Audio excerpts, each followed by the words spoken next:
Magandang araw sa atin lahat mga kababayan, saan man panig kayo ng daigdig naroon. Dito na naman tayo sa another episode ng ating vlog sa Badong Aratelis po. Pag-uusapan natin ngayon, ito po, no?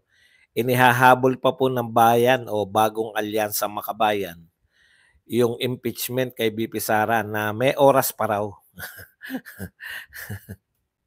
Ang tindi rin talaga nitong bayan na to, no? Pag-uusapan din po natin, ito po, good news po to, no? Drainage system sa NCR, Metro Manila, underway na. Mali pala basa ko.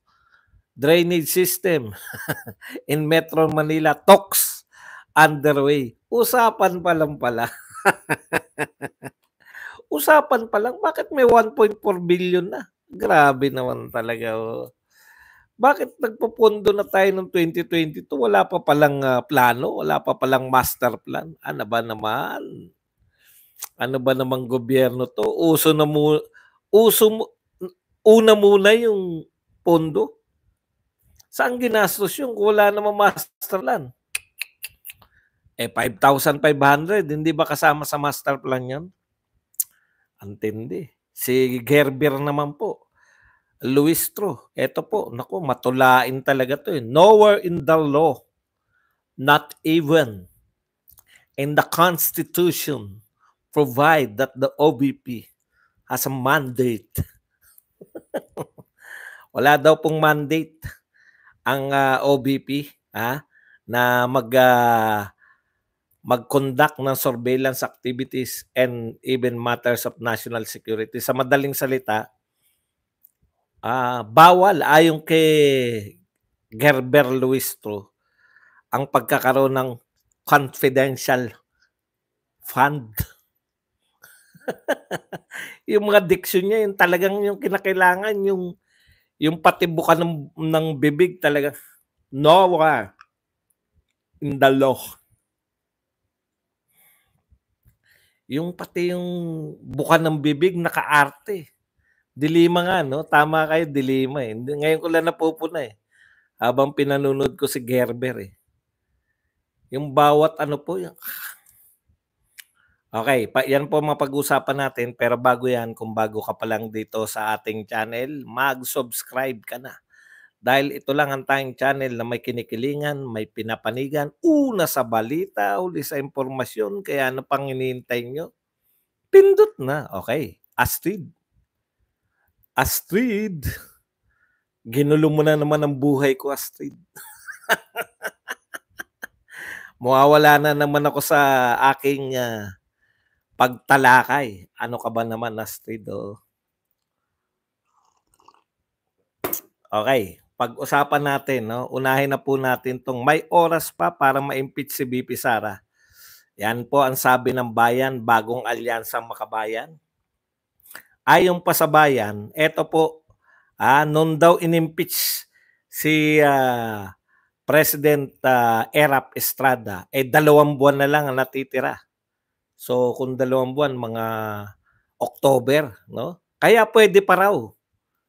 Pwede pa raw simulan yung impeachment dito kay Vice President sa...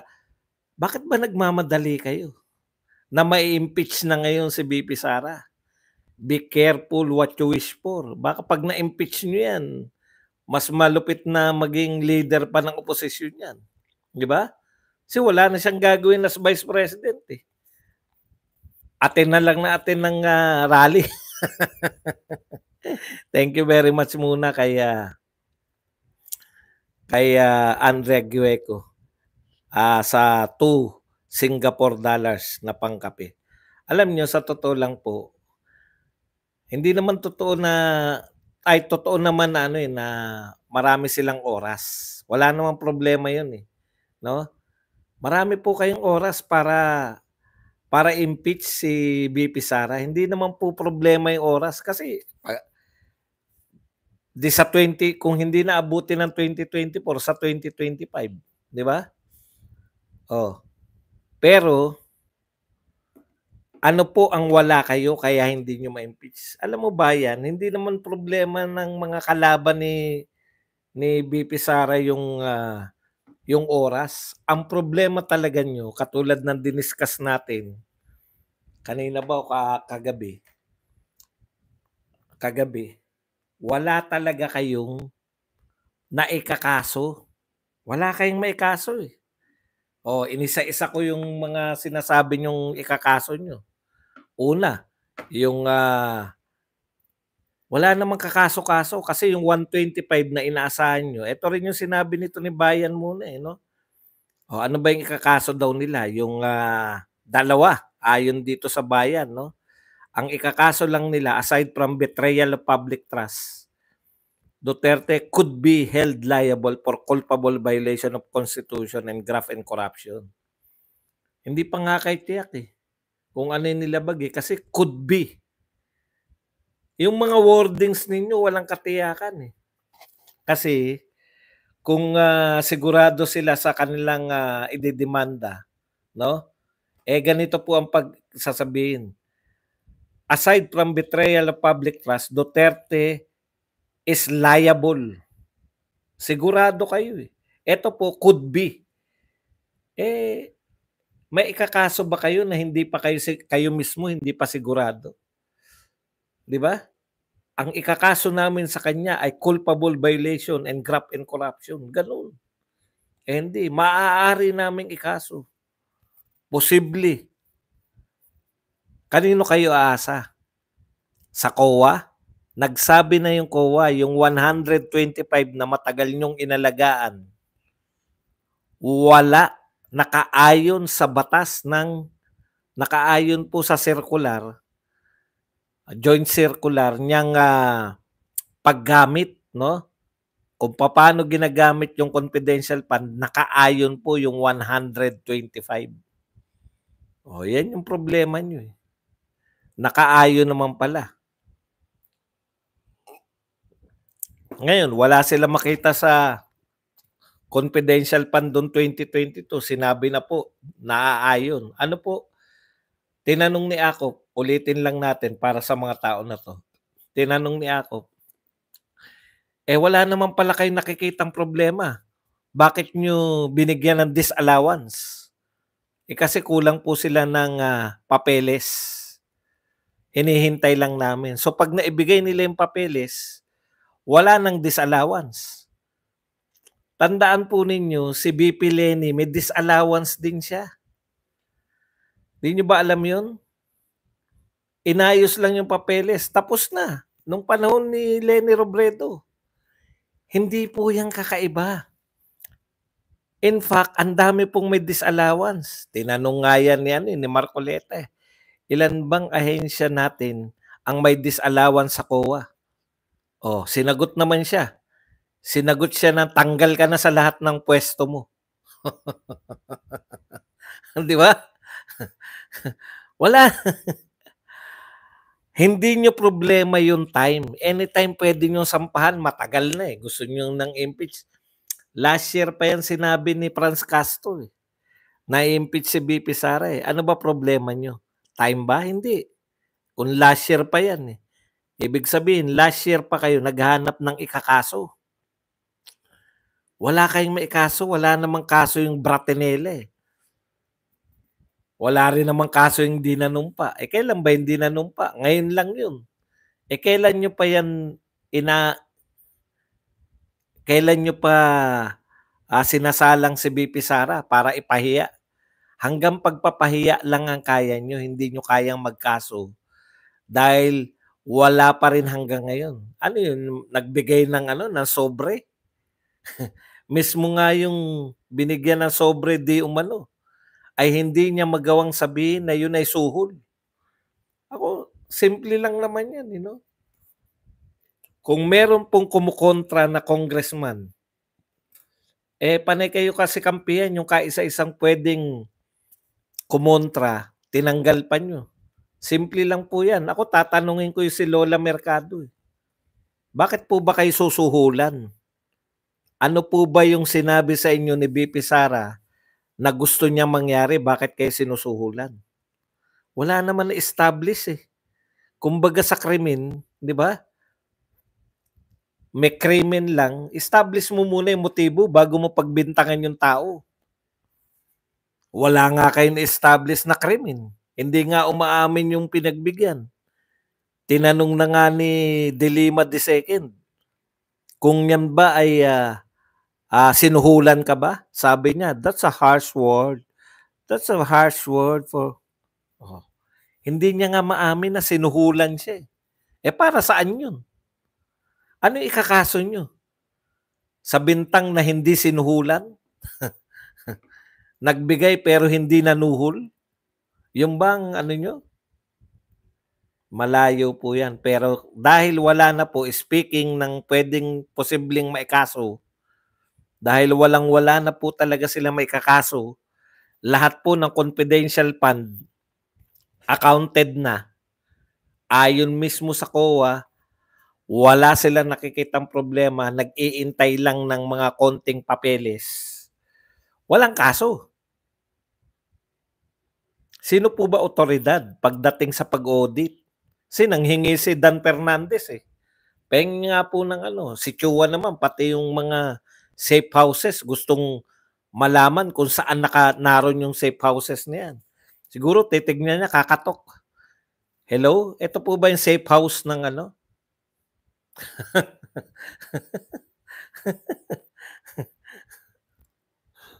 Wala po talagang kakaso-kaso.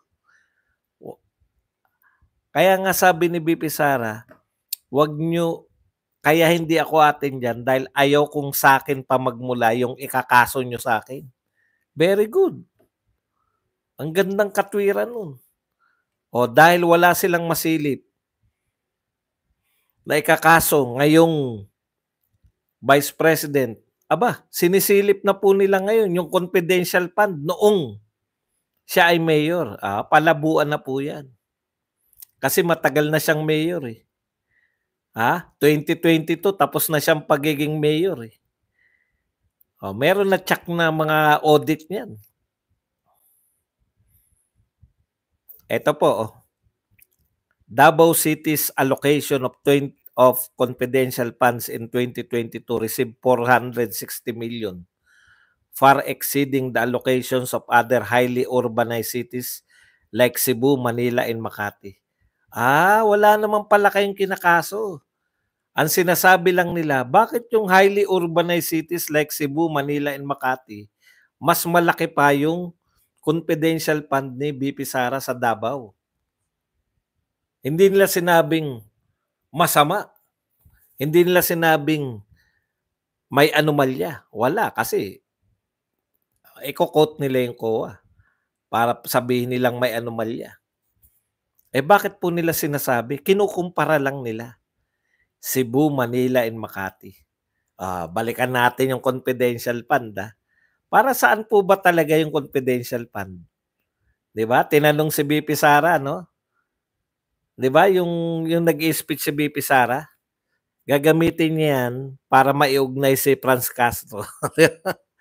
Kahit nagjo-joke siya, pwedeng totoo 'yun. Gagamitin niya yung confidential fund para laban sa insurgency.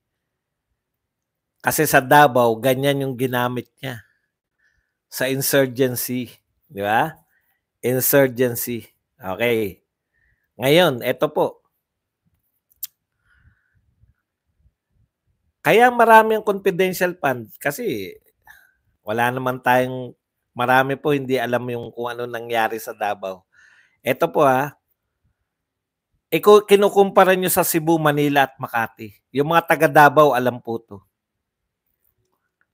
Yung Davao City po, isa po yan sa pinakamalakas na puwersa ng insurgency sa Pilipinas noon. Alam po ng mga taga Davao yan. In fact, kinukwento nila BP Sara, di ba? Sinasama pa siya ni Tatay Digong pag mga, ano niya yan eh, tinotropa niya yung mga yan. Dahil mayor ka eh. Pati yung mga yan, sakop mo eh, di ba? Si Tatay Digong, nakilala ko yan noon before as mayor ng Davao, yung pag may mga negotiation na palalayain yung mga insurgent, no? May palalayain sila, si Tatay Digong yung nagne-negotiate. Aparte po yan, yung mga mayor po nakikisama po diyan. Si VP Sara lang. So ano po yung point, 'no? Ano po yung point natin? Ang punto po rito,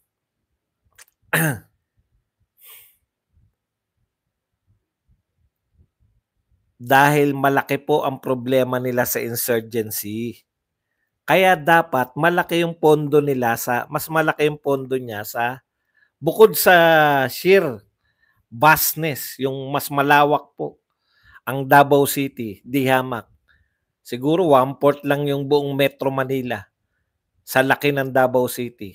Ibig sabihin, pinamumugaran talaga noong panahon na yan ng mga insurgents. Kaya para matalo nila yung insurgent sa kanila, kinakailangan nila ng maraming confidential fund. Huwag niyo pong gawing issue yan. Tapos na yan. Vice President na siya ngayon. Di ba? Tapos na po yan eh. Inuunahan na natin sila. Okay. Isa pa. Meron po bang mga insurgents sa Cebu, Manila at Makati? Maganda po yan sinabi niyo eh. Bakit sila merong confidential fund? Tapos ang kino-question mo yung Davao na may kailangan nila ng confidential fund doon. Bakit hindi niyo questionin kayong mga amuyong ni Marcos? Bakit meron yung Cebu, Manila at Makati na confidential fund? Walang kumo-question. Meron bang mga rebelde diyan? Di ba? Yun yung sinasabi ko sa inyo. Babalik sa inyo yan lahat. Hindi po pwedeng isingle out nyo si BP Sara. Tapos, hindi nyo tatanungin yung iba. Tama yun. Kung malaki ang confidential fund ni BP Sara sa Davao nung siya ay mayor, kaya po, ang epekto po niyan, nung hindi pa po mayor si BP Sara, panay insurgents pa, pagkatapos po, dineklara na insurgent-free ang Davao City. Kailan po dineklara na yung Maynila, Makati at Cebu ay insurgent-free? Kailan? Cebu City. Walang deklarasyon. Kasi wala na insurgents talaga. Kita nyo? Ayun po yung pagkakaiba nun eh. So, inunahan na natin sila kasi nakita ko na itong mga post na to eh. Hindi nilang ngayon masilip yung confidential fund ni BP Sara, sisilipin nila yung confidential fund ng mayor pa.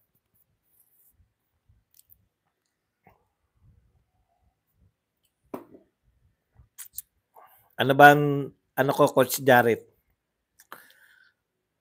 May mali ba, Coach Jarrett? NCR Drainage Master Plan, pinag-uusapan na MMD. Puta, wala naman palang mali. Wala naman palang mali. Bagong style, hindi na mikropono. Yung pamagat na. Mag-adjust din tayo dyan sa mga tukbol na yan. Okay, punta na po tayo rito sa iba pa. No? So, tapos na tayo dyan sa master. Tapos na ba tayo sa master plan? Hindi pa. Tapos na ba tayo sa master plan? Hindi pa, no? Okay, punta na tayo rito sa master plan. Sabi po rito, kakagulat eh. Metro Manila Drainage Master Plan underway, sabi ng MMDA. Ay, may nakalimutan ako. Talks pa lang.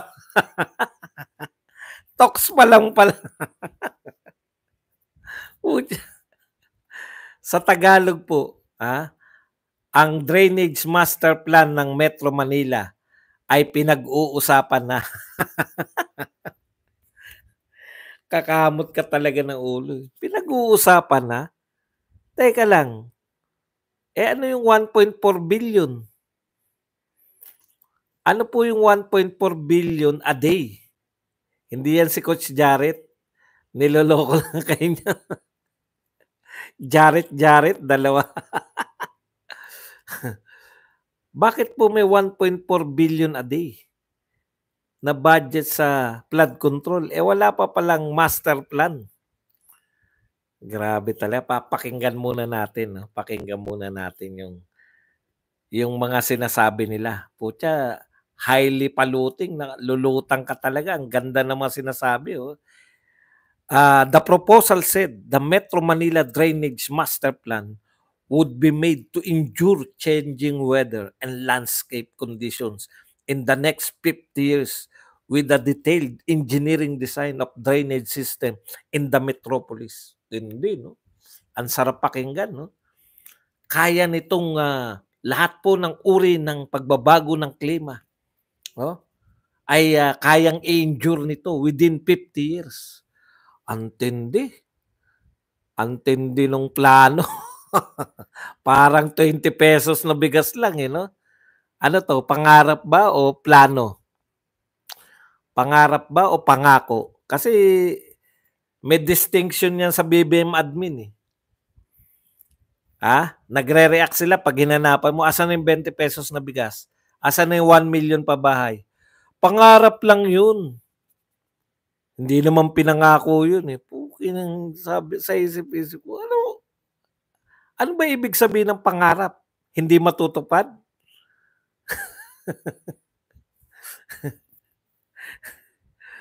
Kaya itatanong nyo muna, no? Ito ba ay pangako o pangarap? Usapan pa lang. Tingnan nyo mga ano ito gaganda, eh. Upgrading. Ito. Some also brought up the possible need for an inventory. Pangit yan. Ito maganda. As well as possible upgrading of the flood monitoring and early warning notification devices and the use of modern technology. Antindi, use of modern technology na tayo. Puchan, tindi, no? Use of modern technology. Sa bagay, totoo yan. Kasi ang ating warning tsaka monitoring, flood monitoring, alam mo yung tulay dyan sa ano? Ito maaaring nakakatawa to, pero ganito po tayo mag-monitor ng baha. Narito po tayo ngayon sa tulay ng Marikina. Marikina River, di ba? Meron pong guhit dun. Talagang literal po na na doon po sa may tulay.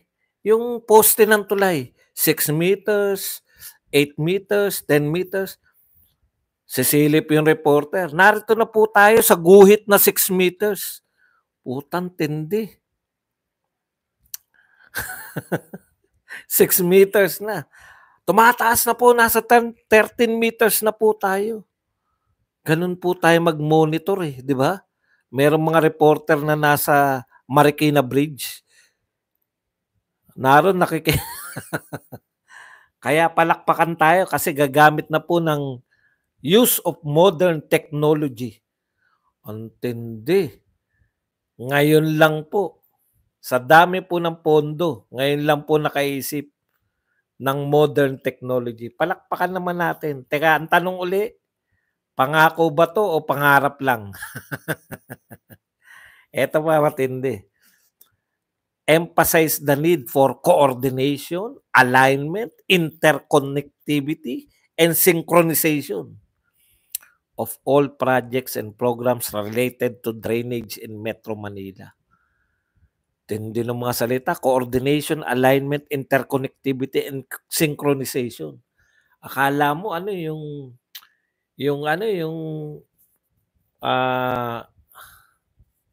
yung konsyerto, yung mga Philharmonic Orchestra yung pinag-uusapan, no? Coordination, alignment, interconnectivity, and synchronization. Grabe yung pakinggan, no? Master plan. Pero ito po ay pinag-uusapan pa lang. Tanong, pinag-uusapan pa lang, ano po nangyari dun sa 1.4 billion a day? Pinag-uusapan pa lang pala. Pinag-uusapan pa lang, ano po nangyari dun sa 5,500 flood control program and another 5,000 ongoing? O kaya talagang wala talagang patutunguhan kasi magdeklara lang yung isa, kailangan ko ng flood control, binabaha kami. Sige, bigyan kita ng 10 bilyon. Bahala ka ng gawin kung anong gusto mo. Alam niyo yun? Bahala na silang gawin kung anong gusto nila doon sa budget.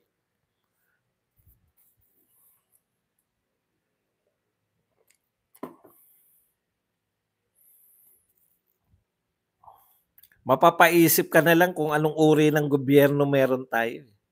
Alam niyo sa totoo lang po, wala talaga tayong ano eh, yung matinong plano tong gobyerno na 'to eh.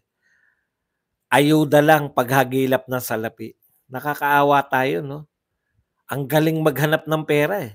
Si Tatay Digong hirap na hirap po. May pandemya, hirap pa na ayaw pa halos magbenta ng property ng gobyerno. Ito po walang pandemya. Pang-ayuda lang ni ano. Baliktad no. Kung kailan may pandemya, halos ayaw nating magbenta ng ari-arian natin. Ito nakaraos na tayo sa pandemya. Alam niyo kung bakit? Yung mga pinagkakagastosan naman natin walang balik eh. Pinakamalaki yata natin mga pinagkakagastosan pamimigay ng ayuda ni Martin Romualdez eh. Kaya mauubos po talaga lahat ng ating asset. Yung naging proyekto po, hindi po yung kaunlaran, wala pong tama to si ano eh, wala pong umunlad na bansa dahil sa kabibigay ng ayuda. Pansamantala lang po yung ayuda. Pero pag ang pangunahin mong proyekto ay pamimigay ng ayuda, delikado talaga bansa natin. Lahat po ng yumaman na bansa, wala pong ang pangunahing proyekto ay pamimigay ng ayuda. Kasi pag pamimigay lang po ng ayuda ang pangunahing mong proyekto, hindi ka papunta ng modernization, hindi ka papunta ng mga pag-attract o nag-attract. Actually, ang dami nating ginastos sa pag-attract ng foreign investors eh. Wala lang talagang nag-invest sa atin. Ngayon pa naman, no? Ngayon pa naman nag-alisan sila sa China. Alam nyo kung saan sila nagpunta? Sa Southeast Asia, puwera Pilipinas. Microsoft, Google, Tesla. Tama, correct. Yun yung hinahanap ko. Walang ROI, return of investment. Wala eh. Dead end. Kaya always nangangailangan tayo ng pondo.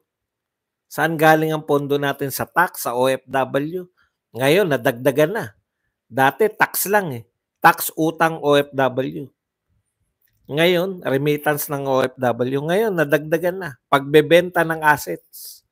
At nakaplano 42 billion ngayon taon ang ibebenta. Next year, meron ng 100 billion na ibebenta. So, taon-taon, meron silang target na ibenta. Tanong nyo po kung sino makakabili niyan. Mga oligarko. Kaya tuwan-tuwa po mga oligarko kay Pangulong Marcos eh. Tiba-tiba sila. Naibenta ba yan ng ayon sa merkado? Hindi natin alam. Meron ba kayong nasilip sa mga napagbentahan?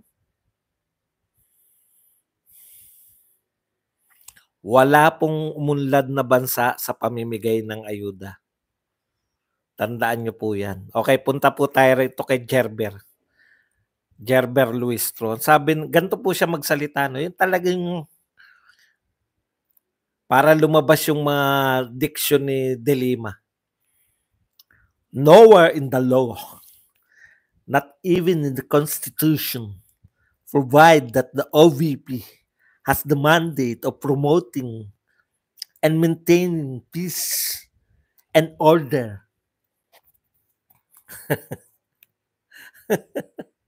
Conducting surveillance activities and even matters of national security. Dinaig pa ni Gerber yung yung Supreme Court. Supreme Court ka ba? Ikaw nagpasya na nowhere in the law?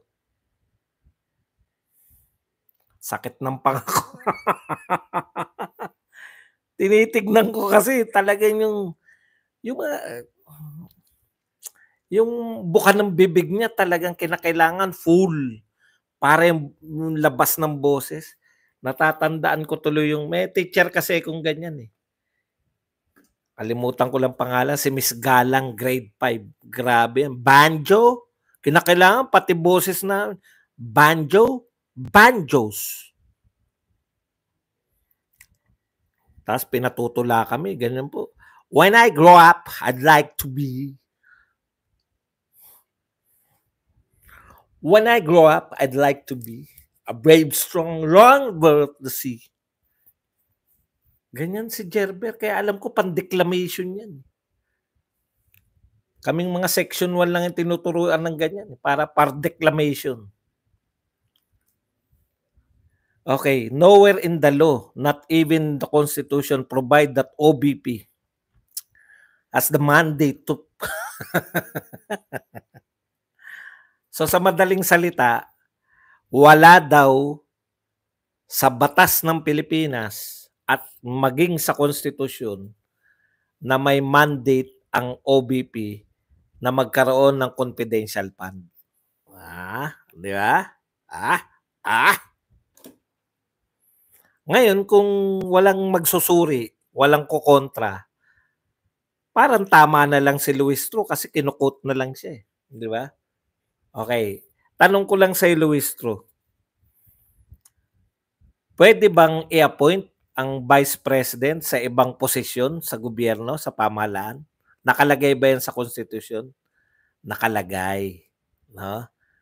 Pwede siyang, ang trabaho ng Vice President ay hahalili siya sa Pangulo kung hindi na kayang mamuno, nag-resign, namatay, o iba pa, dineklara ng both houses of Congress na hindi na siya fit mamuno kasi nahuli siyang, halimbawa, hindi naman si BBM to, halimbawa, nahuli na siyang talagang yung habang may bisita siyang mga ambasador, nahuli yung presidente na gumagamit ng droga o kaya nakikipag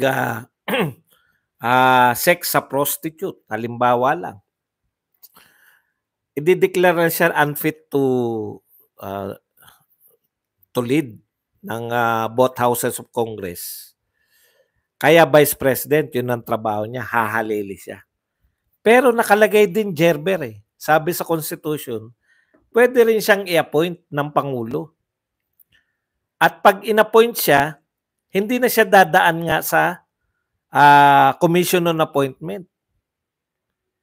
Dahil bilang paggalang sa kanyang opisina, Office of the Vice President.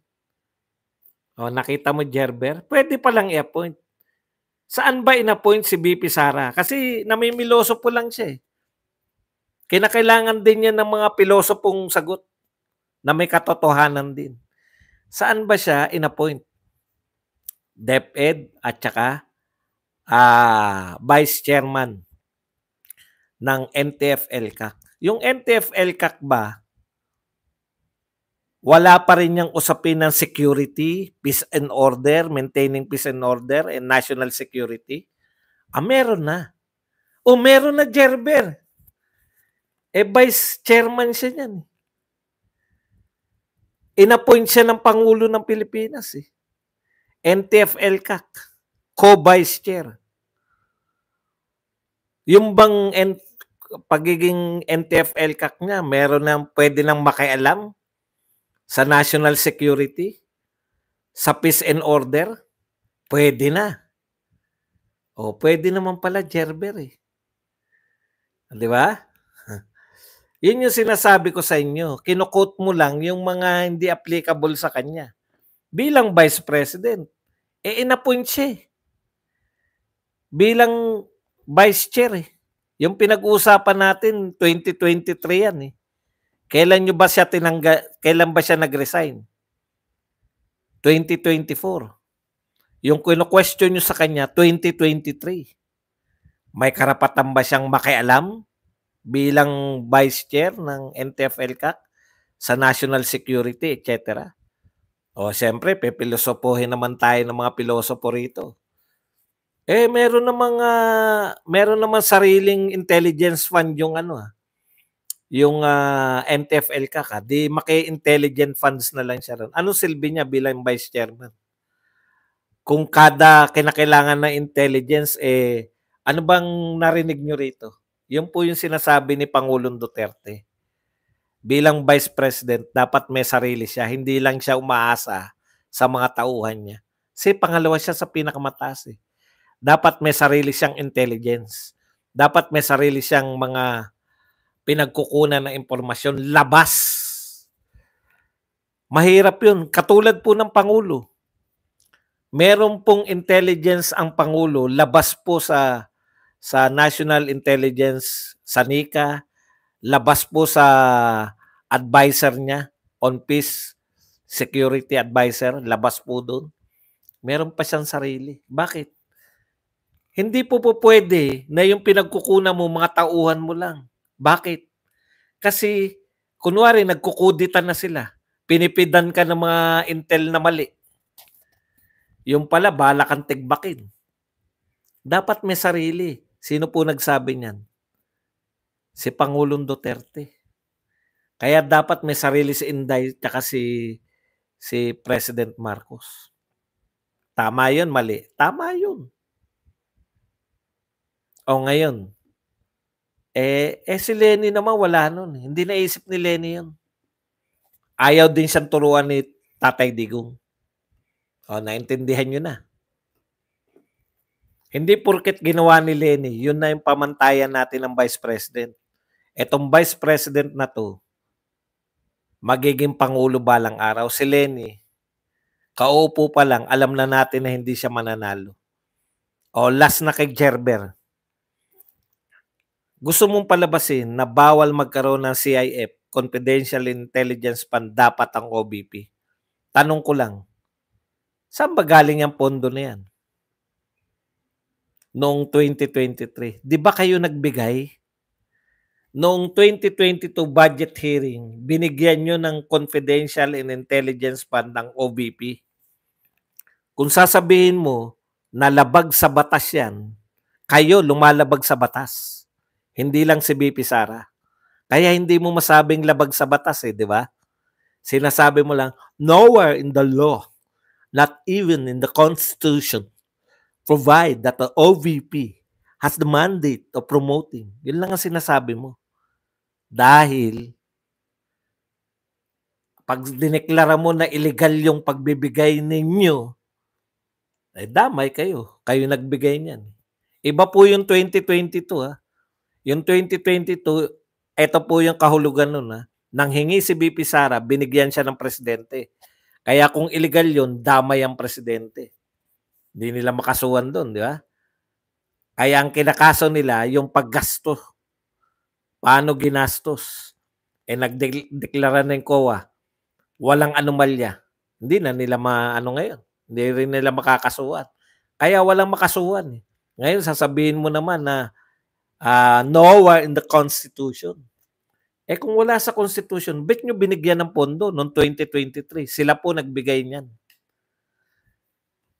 Di kayo ang lumalabag sa batas kung wala pala sa Constitution.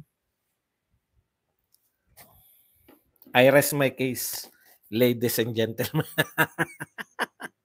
Gerber, hindi mo ako madadaan dyan sa mga diction mo at pagalingan mo. Hindi lang kayo marunong magsuri. Kami rin. Okay, yan lang po ang ating topic. Pwede na po kayo magtanong, pwede na po kayo magbigay na, yun Illegal pala yung bit nyo binigyan ng pondo. Ito siguro katwiran nila.